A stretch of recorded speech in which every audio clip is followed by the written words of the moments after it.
Chris Sewall here, baseball card collector, investor, dealer in that order. Welcome everyone. Today I wanted to look at prospecting quarterbacks, and I did a video with baseball maybe a week ago or so, but wanted to look at quarterbacks. It actually got me thinking when I bought a collection recently and had a really nice Ryan Leaf card in it. Not the card in the photo there, but a really sort of rare Ryan Leaf card. And for those who don't know who Ryan Leaf is, he's one of the biggest busts in NFL history.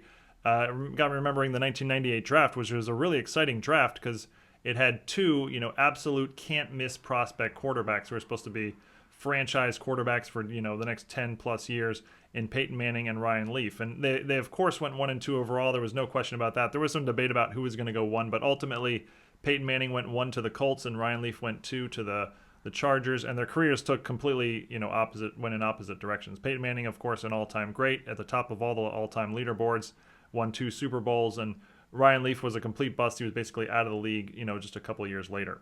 So it got me thinking about the hot prospect quarterbacks today. Taken really high in the first round or in the first round somewhere. And what's the sort of likely hit rate on these players long term? Is it 50% or is it 25%? Is it 75%? What's the likelihood that any one of these guys is going to turn out to be an all-time great or even just a really solid player? So I wanted to sort of do a data analysis on that. So I went through every NFL draft from 1999 through 2018 and looked at every first round quarterback and put them all into one of 4 tiers. Now, this was overly simplified for the sake of this video and discussion, but put them all into one of these 4 tiers. Tier 1 is a Hall of Famer or an all-time great. Tier 2 is someone who had a very solid career, probably worthy of the pick, but not an all-time great. Tier 3 is someone who did some okay things in their career, but really not worth the pick. And then Tier 4 is just a straight-up bust. So wanted to go through all those years. It's about 20 years exactly worth of draft picks, of first-round draft picks, and then wanted to see sort of how the distribution was at the end so you can get a sense of what the potential hit rate is for any one player.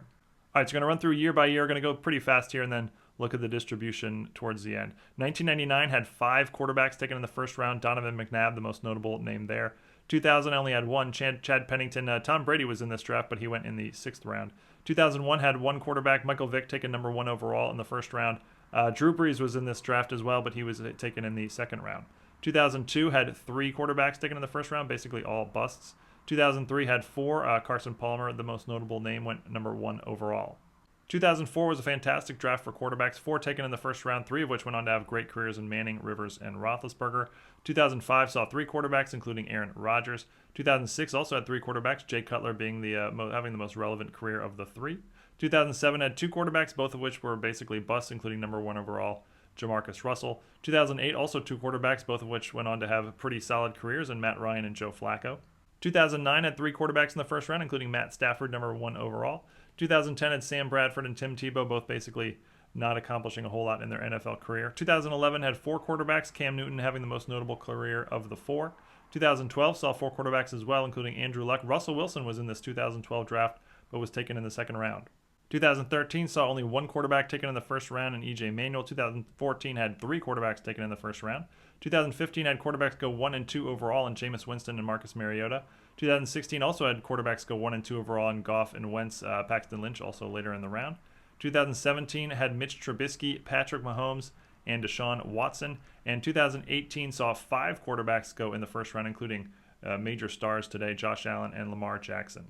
All right, so I put all the names I just read into one of these 4 categories and understand going in that a number of these players could have sort of gone into, one of 2 categories. They were borderline, so cut me some slack in the comments. I'll mention a couple of them that were sort of borderline, but let's look at how the distribution panned out. All right, so here's the distribution. There were 58 names that I just read off, first rounders from 1999 to 2018, and look how skewed it is towards bust. There were only 3 that landed in the all-time great or Hall of Fame category, and there are definitely some from Tier 2 that might end up being Hall of Famers. Eli Manning, for example. Phillip Rivers definitely has a shot. Matthew Stafford definitely has a shot. Of course, Josh Allen, Lamar Jackson might get there as well, but they're pretty early in their career. But, the Tier 1 Hall of Famer, only 5% of the players. And what's amazing is even if you wanted to say that there's some Tier 2 players here that should be in Tier 1, like some of the names I just read, if you're paying $50,000 for a Trevor Lawrence rookie patch auto, you can't have him end up being Eli Manning. You need to have him end up being Aaron Rodgers or Patrick Mahomes. He can't be a low-end Hall of Famer. He needs to be a top tier. So even Ben Roethlisberger here, it would probably not be enough. So, 5% hit rate, I would say, on first rounders who turn out to be all-time greats. 25% hit rate on players who end up having very, very solid careers, and over a 50% hit rate who are just straight up busts, meaning they basically accomplish, next to nothing in their career. I was pretty amazed. I knew it'd be skewed in this way, but I was pretty amazed that it was skewed this much. So then I want to take a little bit further and now look at only quarterbacks who were taken number 1 overall. Number 1 in the first round of the draft. There were 14 quarterbacks taken number 1 overall in the last 20 years. And look at this. I mean, none of them went on to have Hall of Fame careers. Now, again, Eli Manning, Matthew Stafford, I guess would be the 2 most likely who could get into the Hall of Fame. But certainly none of the names here are all-time great, no doubt all-time great, top-tier Hall of Famers.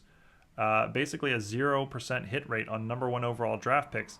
And that's the thing about prospecting, right? I mean, in the moment, the top overall draft pick seems like the next hot thing, but really, if you look at this list, it's very, very rare where any of them actually live up to that.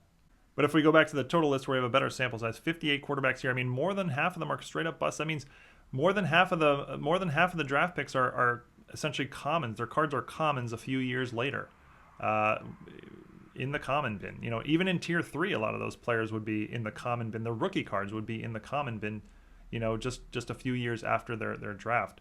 And that's just a big sort of warning sign for prospecting quarterbacks.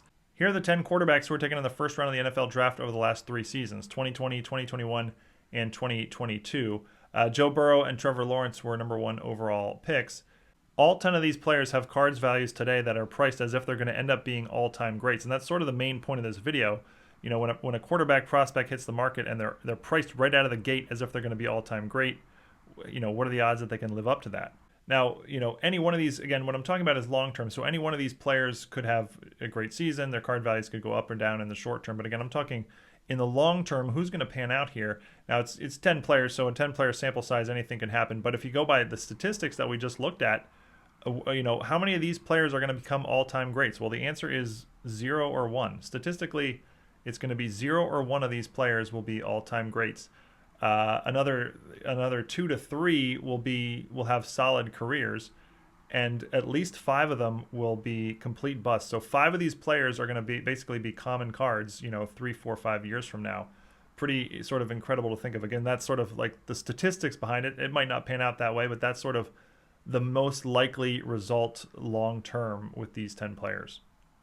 But that's it for my sort of warning sign of prospecting quarterbacks. And let me know what you thought of this analysis. Like, did I hit the nail on the head with it, or did I totally overlook something that would completely change the conversation in a totally different direction? But I really appreciate everyone watching. Let me know either way in the comments. Curious to hear others' thoughts, and see you all again real soon. Thanks, everyone.